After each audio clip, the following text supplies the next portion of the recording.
అంబేద్కర్ భవనంలో ఎండీడబ్ల్యూ ఆధ్వర్యంలో చలో గుంటూరు కార్యక్రమం కోసం తాళ్లరేవు మండలంలో ఏర్పాటు చేసిన కార్యక్రమానికి ఎస్సీ కమ్యూనిటీ మాల మహానాడు దళిత గ్రామ పెద్దలు హాజరు కావడం జరిగింది.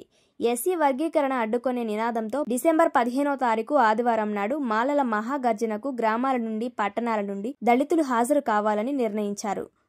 అనంతరం చలో గుంటూరు కార్యక్రమం పోస్టర్ల ఆవిష్కరణ చేయడం, ప్రతి కుటుంబం నుండి కనీసం 2 వచ్చే విధంగా ప్రయత్నం చేసి ఈ కార్యక్రమానికి వెళ్లాలని నిర్ణయించడం జరిగింది. ఈ కార్యక్రమంలో సీతారాంపురం, తాళ్లరేవు, కోరంగి, పటవల, చొల్లంగి పరిసర ప్రాంతాల నుండి గ్రామ పెద్దలు, దళిత నాయకులు హాజరయ్యారు. తాళ్లరేవు మండల మాలమహానాడు అధ్యక్షుడిని. నా పేరు దున్నా మురళీకృష్ణ.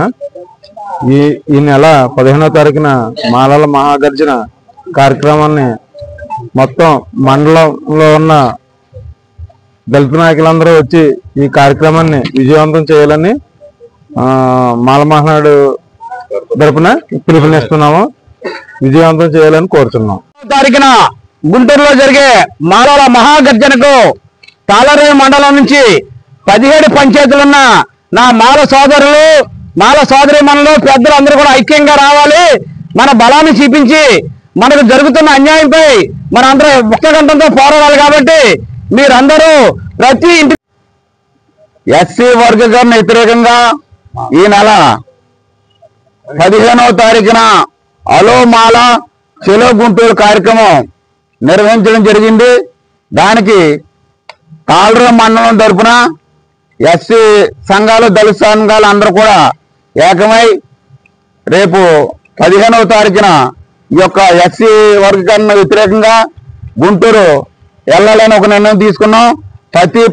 మన తాళ్లరేవు మండలంలో 17 పంచాయతీలని, పెద్దల్ని, యూత్ని అందరిని కలుపుకొని ప్రతి ఒక్కరిని మోటివేట్ చేసుకుని ఈ యొక్క మాలల మహాగర్జనని గ్యాప్ ఇచ్చిన తర్వాత మళ్ళా దాన్ని కొంతమంది సంఘ వ్యతిరేక శక్తులు అన్ని కూడబలుకుని మళ్ళా ఈ రిజర్వేషన్ చేయాలనేది కొన్ని రాజకీయ నాయకులు సపోర్ట్తో చేస్తున్నారు.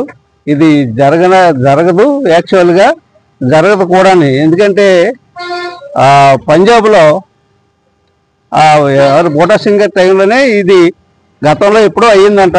మళ్ళా పివిరావు గారు మన ప్రీతం నాయకుడు తన ప్రాణాలు త్యాగం చేసి మనకి రిజర్వేషన్ సమస్య లేకుండా మాలలకి స్వేచ్ఛా వాయువులు ప్రసాదించిన గొప్ప